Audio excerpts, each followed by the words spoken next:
नैकधार्कमेकम् समाधिगतोऽस्मि विदूतभेदमोहा. Hare Krishna. Thank you, Hare Krishna. So let us read the word-to-word translation. Tam, that personality of Godhead. Imam, now present before me. Aham, I. Ajam, the unborn. Sharira bhajam, of the conditioned soul. Hradi, in the heart. Hradi, in the heart. Drishtitam, situated. Atma, the super soul. Kalpitanam, of the speculators. Prati, drasham, in every direction. Eva, like. Na ekadha, not one. Arkam, the sun. Ekam, one only. Samadhi, gataha asmi, I have undergone trance in meditation. Vidhuta, being freed from. Bheda moham, moha, conception of duality. Translation purport by Srila Prabhupada. Srila Prabhupada ki jai. Now I can meditate with full concentration upon one that one, Lord Sri Krishna, now present before me, because now I have transcended the misconception of duality in regard to his presence in everyone's heart, even in the hearts of mental speculators.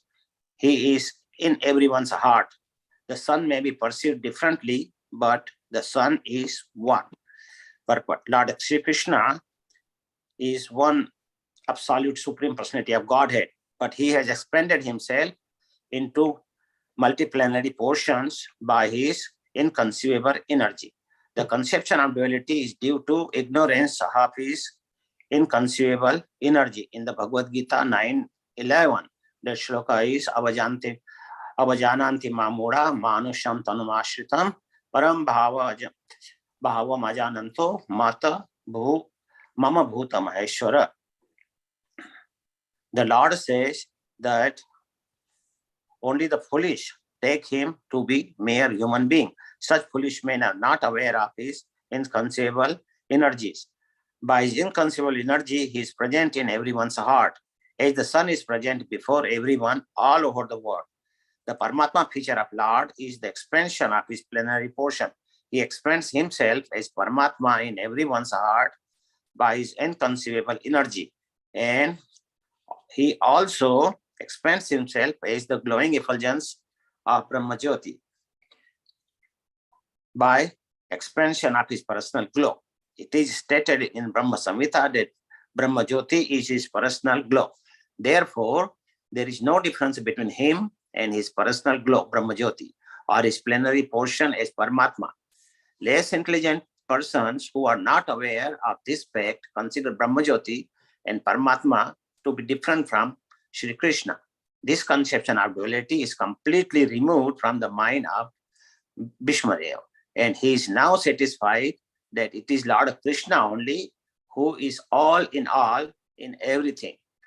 This enlightenment is attained by the great Mahatmas or devotees, as it is stated in Bhagavad Gita 7:19, that Vasudeva is all in everything, and that there is no existence of anything without Vasudeva.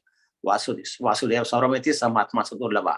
So Vasudeva or Lord Krishna is the original supreme person, is now confirmed by a Mahajan, and therefore both the neophyte and the pure devotee must try to follow in his footsteps.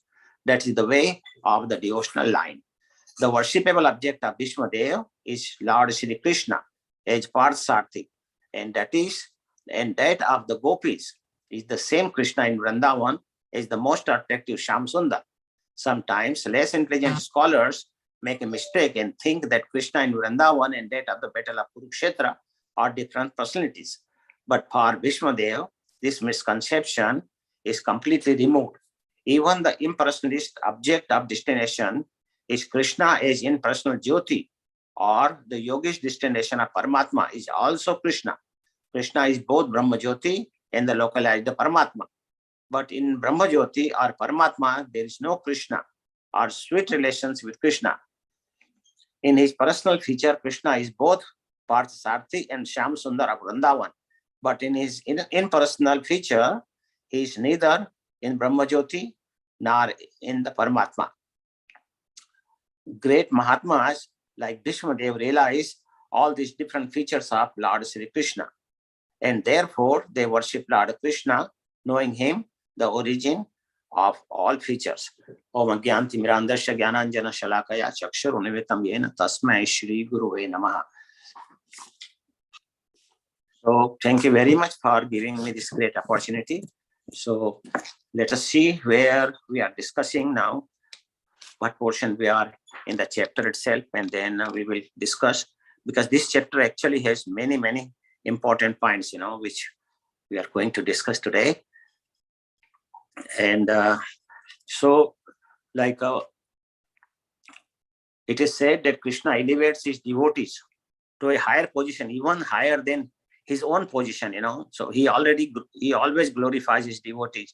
So as we see, in the Mahabharata war at the Kurukshetra, that Krishna broke his own promise rather than breaking the promise of Bhishma, because Bhishma Dev actually made his own promise that I will kill Arjuna today.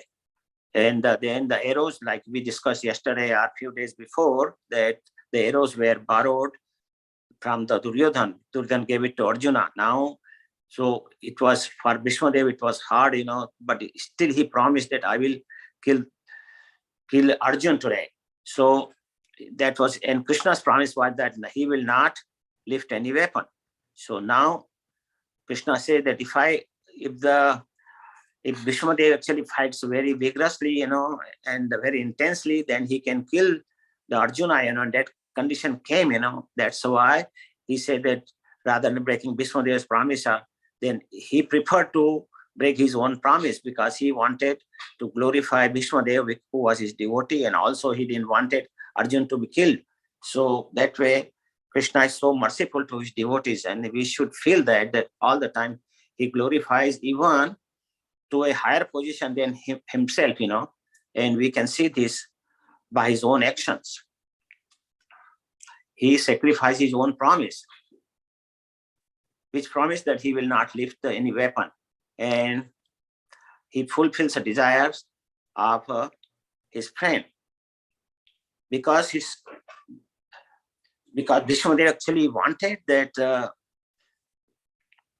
he wanted to see Krishna, that he breaks his promise and he actually fights, because he was in that mood, So he wanted to see Krishna getting angry, and charging the wheel.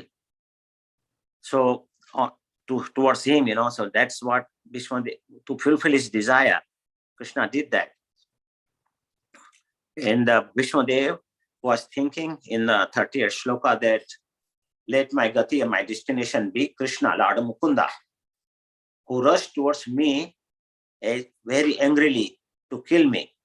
So that was meditation of Bhishma Dev. And Bhishma Dev later on was meditating, remembering Krishna in the Parthasarthi form, that driving the chariot of Arjuna, and listening to him, as a menial servant to his devotee.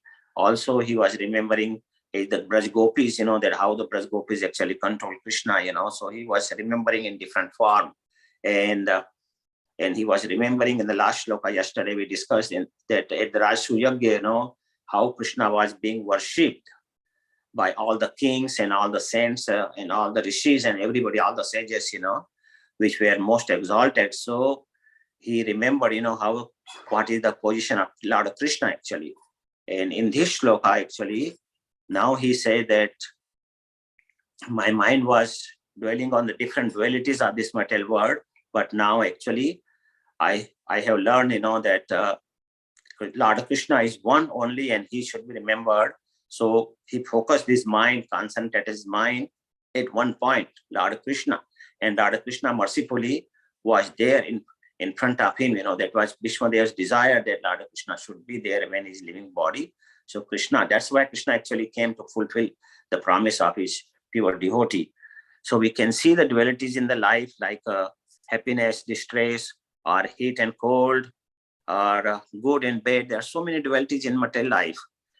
But Vishwadev was above all these dualities, and he's saying that now I can meditate upon Lord Krishna, having transcended the misconception of dualities in regard to his presence, because Vishwadev was thinking that how Krishna can be present simultaneously in the hearts of all jiva souls, and then he is present in every atom and everything, so there is nothing in the world where there is no presence of Lord Krishna. Krishna is present everywhere. So like he was thinking, many people think that way, that Krishna in the Kurukshetra is different, Krishna in Shyam Sundar form and with the Bharat Gopis is different, Krishna in Kurukshetra is different. So but these are the dualities, people think, and Vishwadev has this kind of conception before, that Krishna is different in different places, but it's all same Krishna actually in everyone's heart.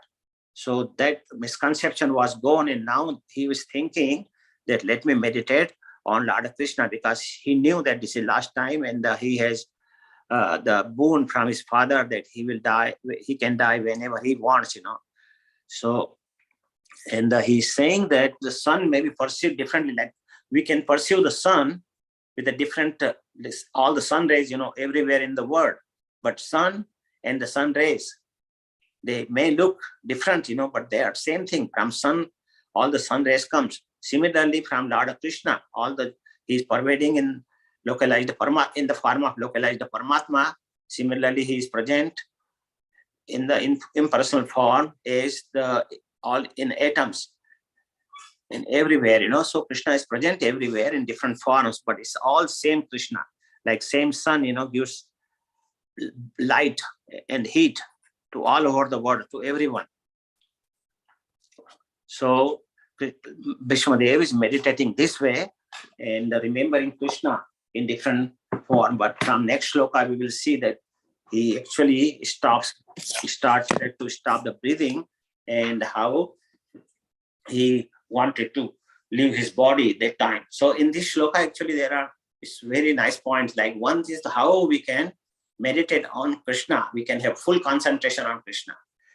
And second thing, we can discuss about how to stay away from the misconceptions of dualities of this material world, and how the Lord is present in everyone's heart. We can discuss about that a little bit also. And Srila Prabhupada actually gave, and also in the shloka also he said that the sun may be perceived differently, but sun is alone. Sun is only one. So Krishna is saying here that the Brahma Jyoti and Paramatma form is all Krishna. There is no duality in that.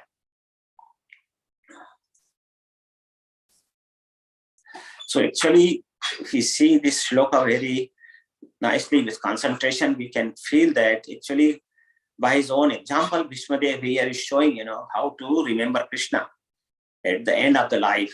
So actually, this is like preparing ourselves for our final examination of this world. So the final examination is very important.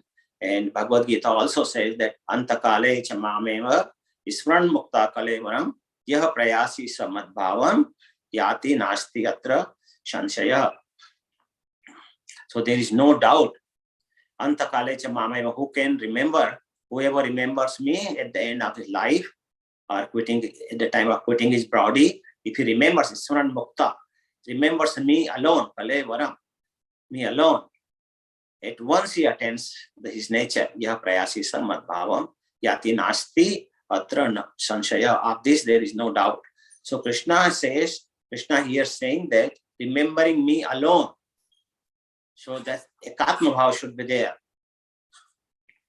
So at that time, our attention should be only on Krishna, not like we have so many different things going on in the world, so we should never think about what will happen to my bank balance, what will happen to my beautiful wife, what will happen to my big house, my cars, my children, my grandchildren. There are so many things, people can think, and these things comes in the mind. But if we learn, if we practice all our life, about, how to remember Krishna at the end, then Krishna will definitely come in our mind. Otherwise, it's very hard to remember at the last moment. And Krishna is saying in Bhagavad Gita that whatever we remember at the end of life, that according to that, we get our next life. So, but how practically we can remember Krishna? That's difficult actually. So Smriti Shastra says, Manasascha indriyanam cha ekagrayam paramam tapaha. So it says Manasas means by mind, and by the indriyanam means by senses. So we have to make ekagra. Ekagra means to concentrate our mind. So that is concentrating our mind means complete control of mind and senses, and their complete concentration on one kind of activity. That is called tapa. So tapa means controlling our mind and concentrating our mind away from all these material things and all from our sense enjoyment propensities, and concentrate on one activity, which is Krishna consciousness, on Lord Krishna. So we can now practically see, how ISKCON is doing that. ISKCON is engaging all the people who are devotees, are coming to temples, showing practically, how we can be busy right from morning to evening, in the Krishna conscious activities like Mangala Arti and Tulsi Arti, Guru Puja, and Bhagavatam, reading in Bhagavad Gita in the evening, and so many different artis. So this way we can engage ourselves, remembering Krishna all the time, whole day. Even at work, we can remember Krishna practically, every couple hours, we should just read one line or two lines from Bhagavatam, or just chant little bit, in our mind. So that way we can remember Krishna. So this is actually Prabhupada's great gift to this world, that he's saying that this is first Krishna consciousness, first class tapa actually. And by this kind of thing, we can remember Krishna. If we don't practice, then at the end, how we will remember Krishna? It will be very hard.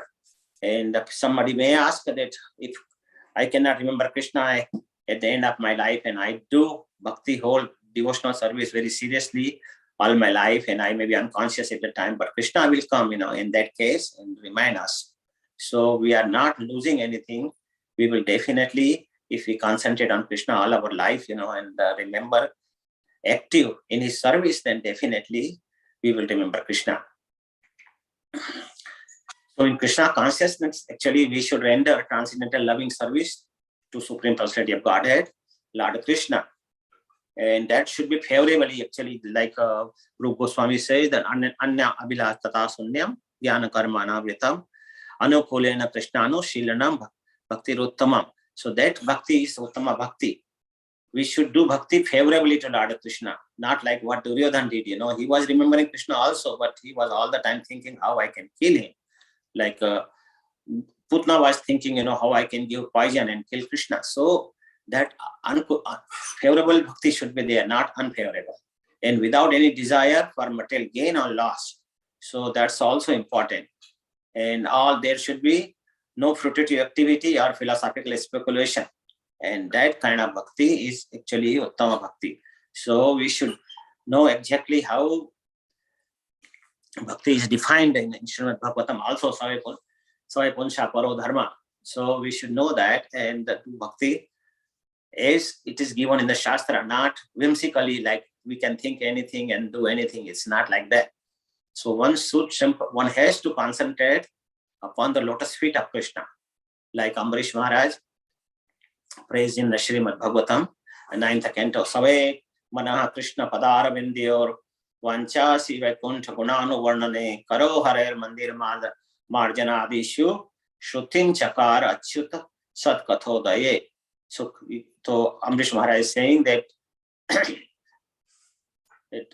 Ambarish Maharaj was actually engaged his mind fully. Save Mana, hey my mind, man, you please be concentrated on the Padara with Krishna, Padara Vindi, or on the lotus feet of Krishna. So thinking of all the time meditating on the lotus feet of Krishna. And then Vanchasi, Vaikuntha Gunanu Varnane, by my vacha, talking or singing, I should be describing the glories of Krishna. And then you say karor. Kar means hand. So by hand, we should karor hari harer mandir marjan. So by cleaning the temple by our hand. Adishu means many different activities we can do by our hand. And shrutim chakar, and hearing what to hear. Achyuta sat kathodaye, the glories about Krishna and all Krishna's glories. So we can engage this way, all parts of our body should be engaged in Krishna's service. And that way we can be definite that Krishna will help us at the last examination, final examination. We can remember, of course, Lord Krishna at the time of death, if we follow these instructions, what is given in Shastras. And it can be done practically by hearing about Lord constantly. If we don't hear constantly, we have to. Hearing is actually cleans our heart, and we can think about Lord. So by hearing, by reading Srimad Bhagavatam, Bhagavad Gita, or similar authentic literature, and by doing activities, what is given by Srila Prabhupada, and live Krishna consciousness life, then it is easy. So we can practically see from Bhagavatam that, like Guru Maharaj, he didn't know much about Krishna consciousness, but he followed his Guru Maharaj, Narad Muni, and he simply by associating constantly with Krishna in his heart. There was no photo or anything. He was not going to temple or anything. He was in the jungle, in the forest, but still he was continuously meditating on the Krishna is in his heart, and he was associating with Krishna. And that way he could meditated on the Krishna according to the instructions given by Narad Muni, and he was successful within 6 months. And he could see the Krishna face to face. So while chanting also, actually, we should not artificially see the format of Krishna, because many times, we try to close our eye and try to see the Krishna, but seeing Krishna is very hard actually, because we have to have that kind of qualification to see the Krishna. So we should not artificially try to do that. But when we actually chant offenselessly, then definitely the Lord will automatically reveal himself, because he's present not far away. He's in the form of Paramatma, even in our own heart. So he will reveal himself, Krishna will reveal. So devotee has to concentrate on the hearing the sound vibration. That's very important thing, of the Mahamantra. Each word, we should concentrate and hear properly. Then that's a proper chanting, and we should not make any aparadha while we chant. That way, actually, we will be successful, So the other points, we can discuss about how the conception of dualities, why there is so much dualities in this material world. Actually, there are so many dualities in the material world we can count. And why they are there? Because Krishna's inconceivable potency. Krishna has so much unlimited potencies, and because of so many potencies, we get bewildered actually, and we see all the dualities in this material world. So in the chapter 2, Krishna says, Matra sparshas tu konteya sitoshna sukha dukkada agamo paino nityas tam satateks va bharata. So Krishna is saying here in translation, O son of Kunti, the non-permanent appearance and happiness and distress and their disappearance in due course of time are like the appearance and disappearance of winter and summer season. They arise from the sense perception, ocean of Bharata, and one must learn to tolerate them without being destroyed. So Krishna is telling us, how we can tolerate these dualities, because we can see, all the time there will be heat, cold, like now in India, we are seeing, how much temperature is like 46 or 47 degrees in centigrade, and in Fahrenheit, like 116 to 118, some places even 120. So I heard from some people in Delhi that they put on the faucet and all hot water comes, nobody makes their hot. They fill up the cold water in the tank, the tank is upside up the stairs, And so what happens, water gets so hot, that you cannot even, feel any cold at all. And at the end of the shower, all the water evaporates right away because temperature is so high.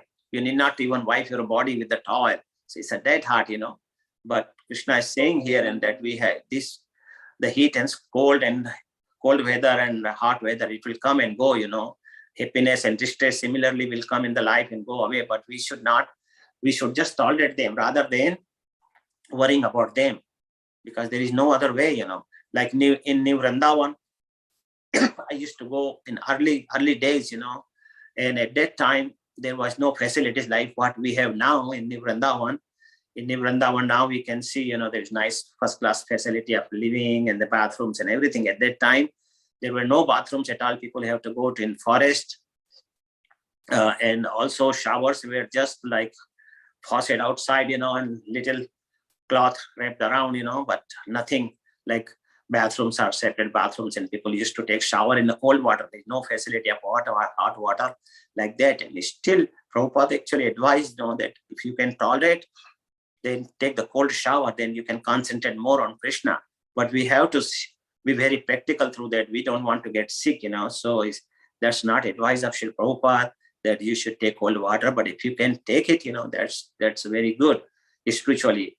And we have to rise up early in the morning and chant Lord Krishna's name. We can also practically see the Matajis in India, in the May and June, where the time, like nowadays when it's so hot outside, they still stay so many hours in front of the stove and cook the food for whole family. So we can see that how much they tolerate, and without any complaint.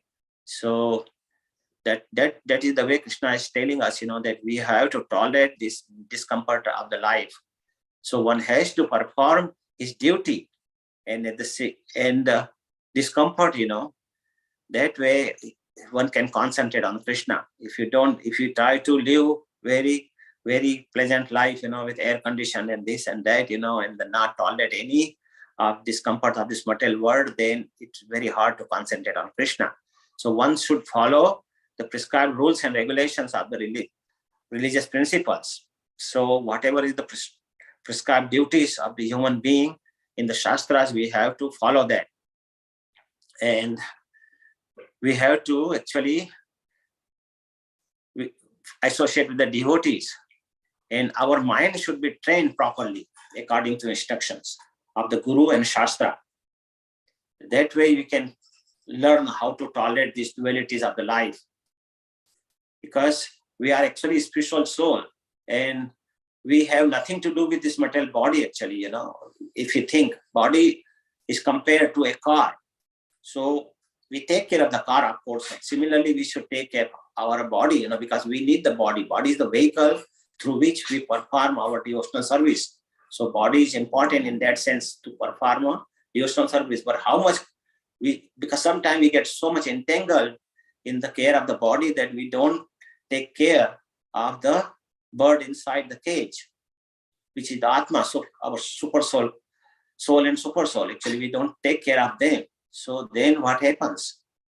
Then if the soul, we don't take care of the soul properly and take care of the body, like take care of the code, we have seen the drama in ISKCON, in temples, we see how that person, when somebody was drowning, he pulled out his coat, I got him, but he got the coat only, outer garment. It's not him. He's already drowned, he's dead. So that way it doesn't work actually.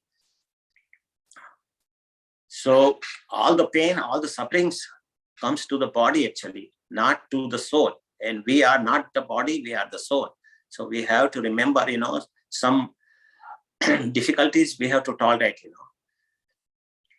like many times, all the surgery, all the pains, sometimes, even small needle pricks, our finger or our toe, our feet, we all the time, our whole concentration goes there. Oh my God, my finger is hurting.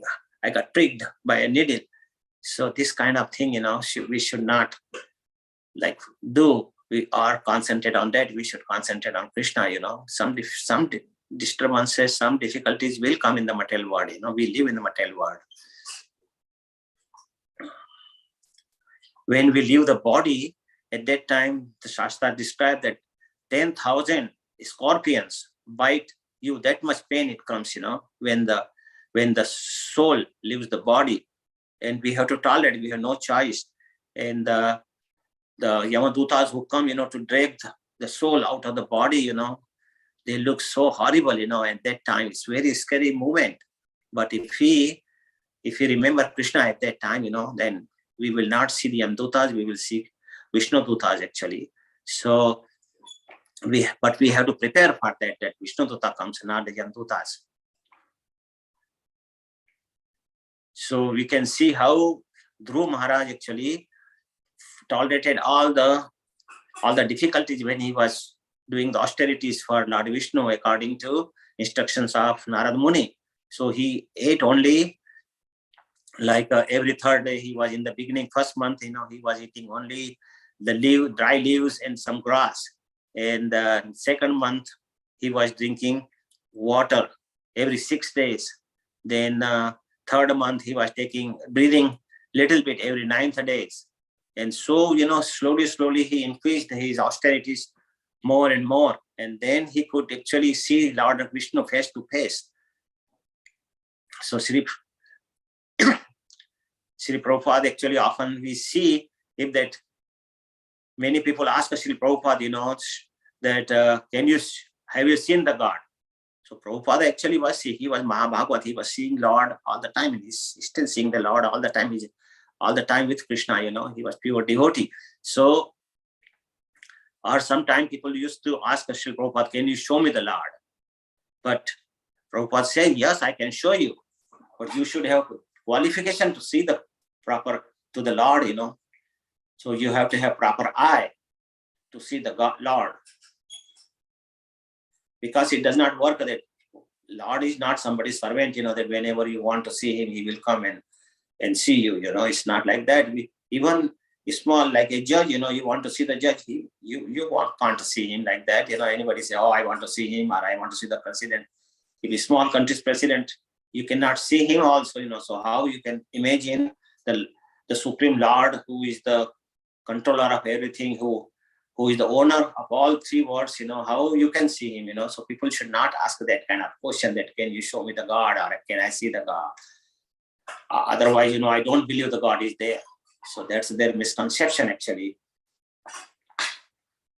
Because we can see, that Lord Krishna gives us so many things, and also he created so big universe, all the gigantic universes, not one, so many universes, millions and billions of universes.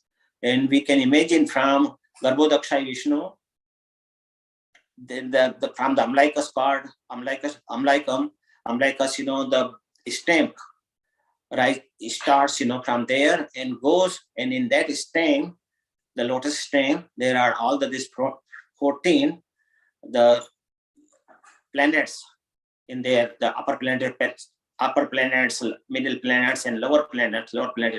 So these all systems stage, and on the top of the stem is the lotus flower, and then Brahmaji is sitting there. And the length of this stem is in billions of miles. So you can imagine, how, and so many big planets, are within the diameter of the stem. So we can imagine what will be diameter of the stem. So it's a very unconceivable, we cannot even imagine, how big Krishna, and this is only one universe. We can imagine there are so many billions and billions of universes, and this all material world is only 1/4 of Lord's full creation. The spiritual world is 1/3 bigger, 3 times more bigger than all the material worlds, planets. So we can imagine, how big is this all Shashti of the Lord, and what Lord does, So we cannot imagine that. Sometimes we see the people think that Krishna is very powerful, but other than that, they think, they don't think his greatness or what he gives to us. They don't consider him as that he's the supreme personality of Godhead. So third point is or we can go a little more, we can see how we can deal with the life's dualities, how we should deal actually. So in Bhagavad Gita, there is nice verse in the fifth chapter, 520. Na prayashyate priyam prapya, na udvejeta prapya cha apriyam, isthira buddhira sammodo, brahma vid brahmane sthitah. A person who neither rejoices upon achieving something pleasant, like something good comes, then we enjoy so much, big party, and we lament so much. If something unpleasant comes, we lament on that so much, we start crying, So that's not good. A self-intelligent person who is not bewildered, who knows the science of God, is already situated in transcendence. So the person, Krishna is saying that person, who doesn't get so much excited or enjoys when something pleasant comes to his life, or he crying too much, or worrying too much about unpleasant things once comes in the life, he's already in the transcendence, so he's already elevated soul, So Krishna is not here saying that do not feel happiness or distress. Happiness and distress will come actually. It's not like distress and happiness will not come. They will come. And one will have to experience those things. Sometimes good thing happens, sometimes bad thing happens. That's the law of the nature. But we cannot blind the reality of this material world. But we have to see how we react to this happiness and distress actually. We can do so by not denying the quality, but by focusing on the spiritual reality. That is actually the practical way how we can deal with these dualities of the life. Because ultimately, who is the Supreme Brahman? Supreme Brahman is Krishna. When we study the spiritual knowledge and practice Bhakti Yoga, then we can start connecting with Krishna. So when we consider the connection and observe ourselves in Krishna, then it's very good. Like there is a nice example, like one person's, he was given like inheritance, by his grandparents, $5 million, and but the court said, come today and collect it, so he was running to the court to collect $5 million. But in the way, he saw the $5 bill was flying in the air, on the road. So he was trying to grab it, and then it will flew more further away, further away. So he was trying to catch it. But then he thought that let me just go, otherwise I will lose 5 million. So then he went more further, and then suppose that guy had some money in his pocket and some thief comes, and pulling money from his pocket when he was running to the court. So he was trying, if he thinks, that I will fight with this guy and try to get my money back, but then the time will come, time will be over for getting those $5 million. So that guy should actually run to the court rather than worrying about little money, what he had. So that is the Krishna consciousness, that worry about the $5 million. Our Krishna consciousness is like $5 million. And the gaining $5 million, like that guy he saw the bill flying, that's a gaining $5 million. Or $5 million, or $5, not $5 million, $5, or couple dollars, in his pocket, the thief was taking. That is the loss.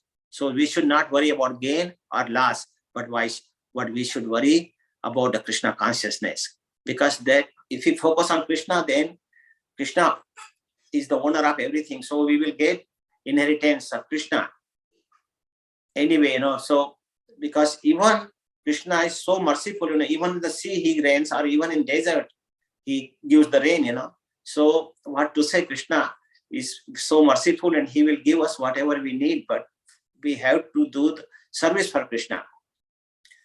So life's pleasures are like that $5 gain, and life's distress is like $5 loss. However, our devotion and absorption in Krishna is like getting $5 million in inheritance. So this is the state of spiritual absorption. And characteristic is that if you achieve it, then we will no longer, if we achieve Krishna consciousness, then we will not long for anything else in this material world. We will understand, this material world is temporary, and the main thing is Krishna consciousness. So now next, I will discuss only 2-3 minutes more for the last point, which is like Krishna is present in everyone's heart. So Krishna says in Bhagavad Gita, Aham sarvasva prabhavo matah sarvam parvartate iti matva bhajante ma buddha bhava samanvita. He's saying, I am the origin of all. I am present in everyone's heart. And I am origin of all creation. Everything proceeds from me. So the wise men who knows this fact, iti matva bhajante mam, they actually do the worship of Krishna with great faith, buddha bhava samanvita. In other place, in the 18th chapter, Krishna says, Ishvara sarvabhutanam hradeshe arjuna tishtati brahmyan sarvabhutani yantra rodani mayaya. So this body actually in which we reside, our soul resides, it is like a machine which is made of the Lord's material energy. And based on our karma, previous karma, in our last lives or many lives, Krishna gives us the body we deserve. So actually we have to see, what Krishna wants us to do, and we should do accordingly, because it all depends on our next life, all depends on our karma. So somebody, suppose, saying bad words to other people all the time, barks, so Krishna mercifully gives us the body of a dog, so you can bark more and more, many lifetimes you can continue having dog's life. So that's the way Krishna is, So I'm remembering one small incident, like how people in this material world consciousness is. Like in my office, when I was practicing many years ago, there was a guy, he was 89-year-old, and he came, and my secretary asked, what is the reason for your visit? So he said, I have to get physical done. So he came in the room, I asked him, that what kind of physical you want? And he said that, no, doctor, I'm not here for physical. I'm here for getting a prescription for Viagra. So I was wondering, he's 89-year-old and he wants to enjoy his senses, at this age, So I told him, that I cannot give you that because you can lose your life.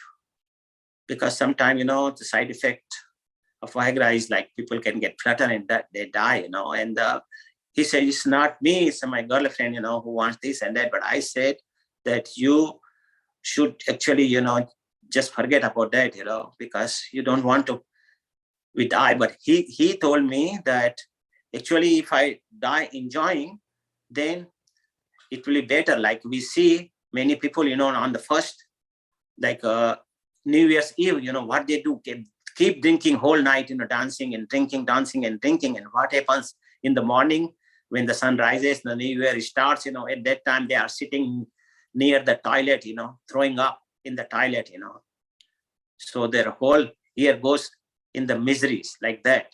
So they don't think, similarly that guy, 89-year-old guy was thinking about enjoying, that he said that if I die enjoying, then I can enjoy all the time.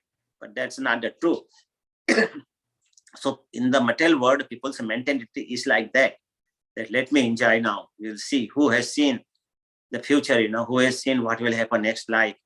But that's not the Vedic injunction. We should be smart enough and think, what will happen to us in the next life and life after that. So we should actually try to do our bhakti very properly, remembering Krishna all the time and never forgetting him, and progressing our Krishna consciousness all the time in the life. That will save us actually, and we will get Krishna's mercy and the mercies of the Vaishnavas. Without Vaishnava mercy, Mahat Kripa, nothing is possible. We cannot even chant, we cannot even read, we cannot even understand unless we get the mercy of a devotee. So devotee's mercy is very important in our bhakti. So we should actually serve the devotees and serve the pure devotees, Sri Prabhupada, our guru, and acharyas, and progress in our bhakti. Thank you very much. And now we can discuss if there is any question, comment, or any reflections. Thank you very much for hearing. Hare Krishna.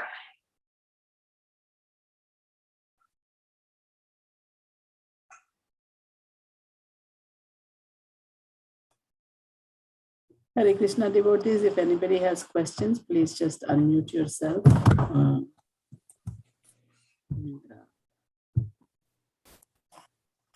It's actually a very sobering class, sobering realization. So it's a matter of accepting it and understanding and practicing it. That is where it is. Thank you, Mataji.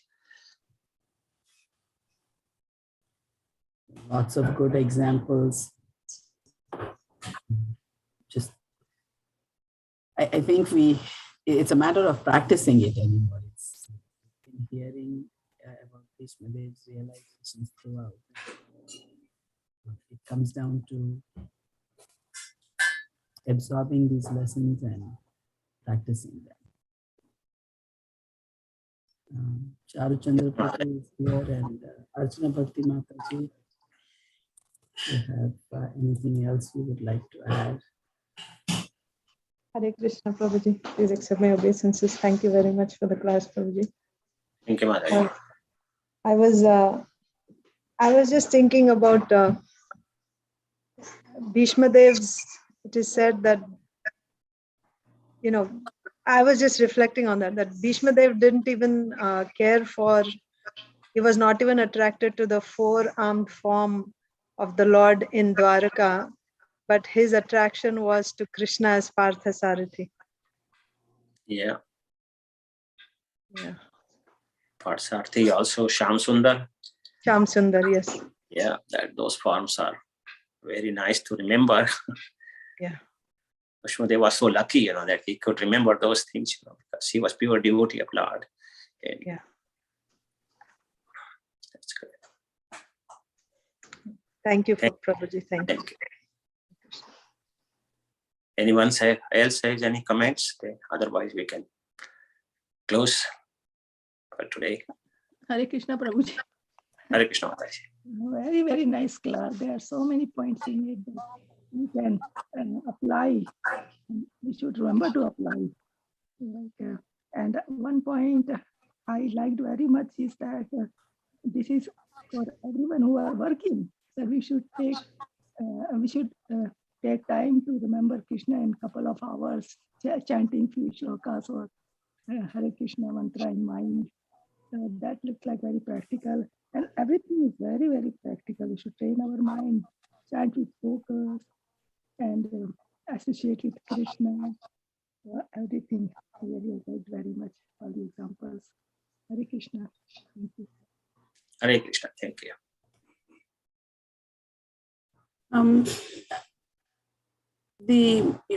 Obviously, I'm not as great as Bhishma Dev is, but in the purport it says that from his mind, let me just read that line. This misconception of duality is completely removed from the mind of Krishna Dev, and he is now satisfied that it is Lord Krishna only who is all in everything. Isn't that how we understand it? But I mean, again, I'm asking that because I am not as enlightened as Bhishma Dev is, but that is what we are being taught. So is it that I am just accepting it because I'm being told that, or I am? Well, Bhishma Dev, I have accepted it only because I am, Prabhupada has said that, and that is what I am being taught. So that is what I am accepting. Is there more that I need to understand that duality? well, that's the one way that you can accept Srila Prabhupada's words, and then take that it's one, but actually Bhishma Dev also has this misconception that Krishna as a Shyam Sundar is different. Krishna living in the Paramatma form is different, so he was thinking, and in the atoms and everything, in the Brahman Paramatma and the Bhagavan, so he was thinking that they are different Krishnas, but it's all one Krishna. Like sun is one, but his rays we can perceive everywhere. So it's like sun rays. So that's the way we have to perceive Krishna. That Krishna is one, it's all his multifarious energies in the different places, and we should know that how it comes, all the Jiva souls, we should feel Krishna's presence. That's what we say, namaste, that to the super soul, living in that body. So that should be the conception, so this misconception of Bhishmadev that Krishna is different at different places, that was the misconception. We all have that kind of misconception, but Krishna is actually one. So once Bhishmadev understood this thing, then he could concentrate more on Krishna. So that is the message. Thank you, Prabhu. Anybody else have any other reflections or questions?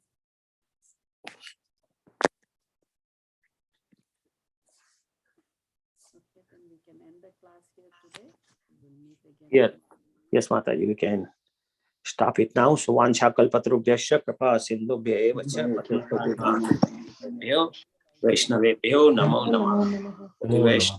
Hare Thank you, Krishna. Prabhuji. Hare Thanks. Krishna. Prabhu. Hare Krishna. Thank you. Hare Krishna.